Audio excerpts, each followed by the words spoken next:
Well, hello and welcome back to Motherhood Map, Navigating Alternative Pathways to Motherhood. This is episode 3, and today we are discussing adoption. Before we get started, I do want to just preface this by saying I'm not an expert when it comes to all the different routes of adoption. I can share based on my experience and my stories and my research, but there's many, many, many avenues even within the idea of fostering or adoption nationwide or international via state. There's so many different routes you can take.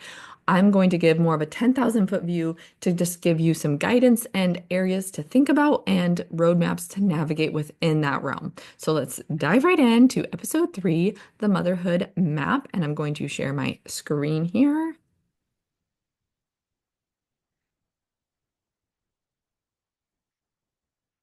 And here we go. So let's explore adoption, finding a match. If my thing will go. Let's try this out. There we go. Bear with me. Our objective today is to educate on different types of adoption and how to start and navigate the process.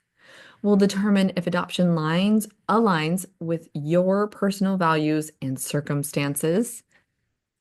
You'll weigh the different types of adoption, such as youth, toddler, or even infant adoption, and really understand the difference between an open and closed adoption. There's many misconceptions when it comes to an open adoption, and I'm here to help at least clarify that. Let's start by understanding adoption options. So obviously there is private adoption where you are going through a private agency, and it could be a for-profit institution or nonprofit. The one we chose was nonprofit, which I liked. And there's options domestic and international. In the year 2020, when we were looking into adoption, a lot of international adoptions were shut down because of COVID.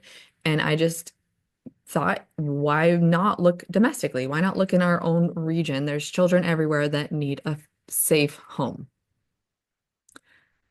What is the difference between an open and a closed adoption? We will get a little more into this, but an open adoption simply means there are open lines of communication between the birth family or birth mother and the intended parents or the adoptive parents. It just means you can connect with them directly, whether it's phone, email, texting, and you don't have to go through a third party to reach out to them or they to reach out to you. So it just kind of directly opens that line of communication versus a fully closed adoption. There is no identity shared and there's no communication. Any communication has to be done through the agency. And sometimes, like I said, the identification of the birth mother might not even be known, or the birth family might be unknown as well. It obviously ranges from situation to situation, but the closed just means there's closed lines of communication and everything has to go through the agency or a caseworker. And then there's a gray area in between, which is known as semi-closed, where maybe the identification of the birth family or birth mother is known, but the communication might still go through the agency. Maybe it's, hey, I do want to see pictures and updates, but please have them sent to the caseworker through the agency and then sent to me, or vice versa. Again, it's just that line of communication is open, but it's going through that third party. If you're interested, ours is an open adoption, which I did not think I was going to go with. When we first started looking into adoption, I thought, oh, gotta be closed. I had seen all those awful made-for-TV movies on like O Network where you just get scared to think that this family is going to come after your child and kidnap it back, or who knows, crazy things, right?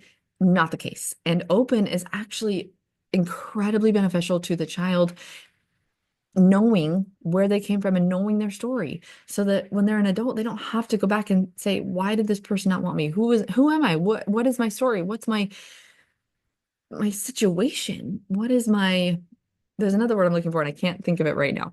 It'll probably pop into my head later. Our son will always grow up knowing that he was not born in my tummy, but born in my heart. And we have fully open lines of communication with his birth family. In fact, just a few months ago, we happened to be in the area that they live in. We met up for dinner. They got to see him, take pictures. They brought him little gifts. They always send him gifts at Christmas time and around his birthday. And it's fantastic. I would not have it any other way. And that's just our situation and the route we chose. And it's what the mother chose too. So it is about what the birth mother chooses. Does she want to have that open line of communication directly with the family, or does she want to kind of keep a little bit detached and go through the agency? Semi-closed, we just actually covered that. So fostering to adopt, we mostly know what that is. It's through a state agency and you are being placed with a child. Could be any moment, honestly. Once you're in the fostering waiting pool, you could get a call at midnight. It could be in the afternoon, and you might get a child that shows up simply with nothing or just the clothes on their back and a backpack. Who knows? And you have to be ready for any child of any age at any time. And you have to have a home that is completely safe and proof for a fostering situation. Again, we chose not to go that route. I knew I couldn't be the person getting a phone call late at night to potentially have a child come into our home. I didn't know their story or what time of day it might be happening. So we chose not to foster to adopt. There's interstate adoption, which we actually did do. I had researched the different agencies located in the Pacific Northwest area. There was a couple in Washington, a couple in Oregon, and I didn't like the fact that they had shut down their infant adoption process during COVID versus the agency I found in Boise, Idaho, although it was about 5 hours away from us, they were still doing infant placements. They had figured out a way to change. They were doing all of their trainings online rather than in person. They were still able to, course correct in order to navigate a pandemic and still make sure children were being placed in good environments and homes. And that really spoke to me as I was searching for an agency. There's obviously legal considerations and timelines. Again, this is speaking from my experience, but once our child was placed in our hands, because of the interstate process, we had to stay in Idaho for about 2 weeks until the birth mother had gone in front of a judge to certify that she was terminating her parental rights. Then we were in the clear to cross the state line, come over home to Washington State. And then beyond that, we still had to make certain benchmarks with our caseworker and our home studies. There was a 3-month home study and then a 6-month home study, and she had to write a formal approval for our home and this placement of the child. So during that limbo period, yes, he was in our care, but it was as if we were fostering him and he was legally a ward of our agency with their license. Once she wrote her letter of recommendation stating that this was a good placement, that went to the agency. We got connected with a lawyer at that part, and then we were able to schedule a time to show up in front of a judge and be legally certified as our son Declan's parents, as if he had been born out of my womb in the hospital. Now, please keep in mind, each state has different laws and regulations regarding adoption and fostering. Please see your state's Health and Human Services Department for more clarification. And again, I am not a legal expert. I'm not an attorney, so please seek legal counsel if you want more information. Now, let's also, oh yeah, I just mentioned that. I'm not a legal expert. So, financial and emotional preparedness. The costs can vary again from state to state, situation to situation, but I can share with you my experience and roughly how much it cost for us. Now, costs associated with adoption and an agency, all in all, when everything was said and done, from the training programs to the background checks, all the fees, the match fees, the hospital bills, we had to take care of the hospital bills for our birth mother. Again, as if I had delivered in the hospital. And so all those bills were in our name. The name was obviously redacted, so I could send those off for reimbursement with our healthcare system. All of that to say, we roughly spent about $60,000 on just the adoption process. But that also includes expenses, our stay in an Airbnb in Idaho for 2 weeks, all the fees for home studies, everything. And again, that was just our situation. Now, there are grants and need-based funding, so look into those options. I'm going to share some here in a moment. One is called the Dave Thomas Foundation for Adoption. They do nationwide grants and needs-based programs for people that are looking into adoption. Look at adoptioncouncil.org for even more resources and grants that you can apply for to see if you're eligible to get some assistance. And there's numerous others based on your location, your financial needs, and even other demographic factors. Emotional readiness for adoption. My biggest tip was compartmentalizing it. I couldn't be on an emotional roller coaster every single time our profile book was shown to a prospective birth mother, especially when she didn't choose us time after time after time. I just had to put it in a little box, put it in a neat little bow, and tuck it away. And I didn't set up a nursery or a crib or anything because I knew that would kill and eat up my heart to walk by that every single day for a year, potentially 2 years, 3 years, 4 years, 5 years. Who knows? That's one of my biggest tips. Navigating the relationship with the birth parents and the families. Obviously, every situation is going to be unique. It depends on if it's an open or a closed adoption, like we talked about. And really just having those parameters set up from the get-go. We knew from the get-go that this family wanted to stay in communication. And we thought from the beginning that the birth mother would want more involvement in our child's life and would want to see more updates on him. And in fact, it's actually turned out to be the grandparents that have wanted more interaction with him, which is fine. I think at a certain age, she will want to reach out. And when she's ready, we will be here. And until that time, I'm just continuing to love my child and share his life with his birth family as much as they are receptive to it.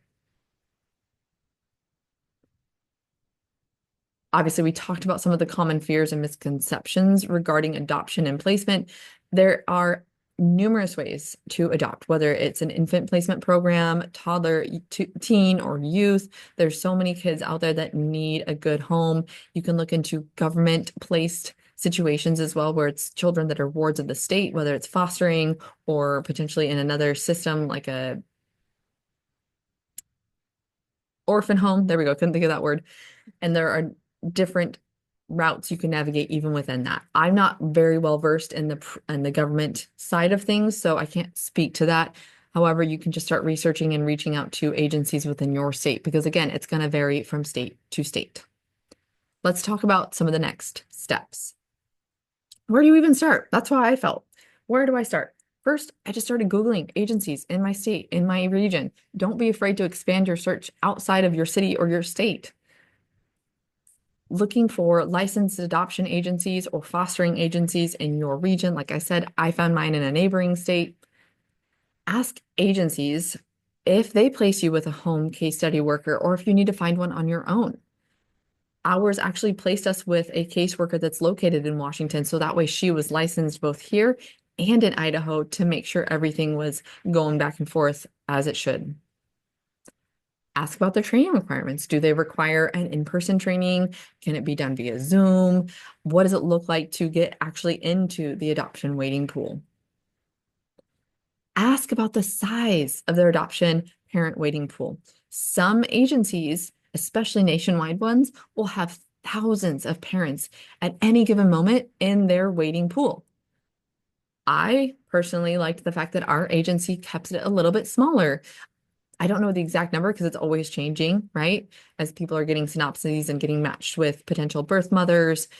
But I would say it was always under about 50 people or 50 prospective families. That to me just said that they were really honed in on who their ideal family was to put into their waiting pool and also obviously kept the time waiting a little bit lower.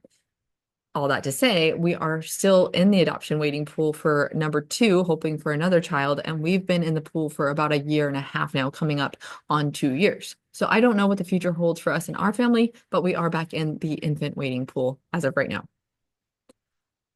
Also look for an attorney that specializes in family law to help with legal finalization of your adoption. That is a little bit later down the road once you're placed and matched with a birth mother. However, it's a good idea to have one in your back pocket. No, I want to use this particular lawyer. They really know the ins and outs of adoption. Our lawyer was actually located about 2 hours away up in Spokane, but he was very well versed in Washington state adoption laws. And we did all of our hearings via Zoom. Even meeting in front of the judge was via Zoom. I don't know if that's the case nowadays because this was during the height of COVID. Things may have changed. Start a savings account now, even if it's only $100 a month. Start putting a little bit of money every day or every month into a budget to help you cover unexpected costs. They will happen. Who knows? Maybe it's you need to go and get your background check done again. Maybe something happened with your fingerprint. There's another cha-ching. Maybe you need to go and buy a new crib because now you've gotten matched. More money. Obviously, different things will pop up, believe me. Now, get out your journal and your reflection guide because we are going to ponder some questions. Would I be emotionally ready at any moment to get a foster call for an infant, youth, or teenager? And it's okay if you say no.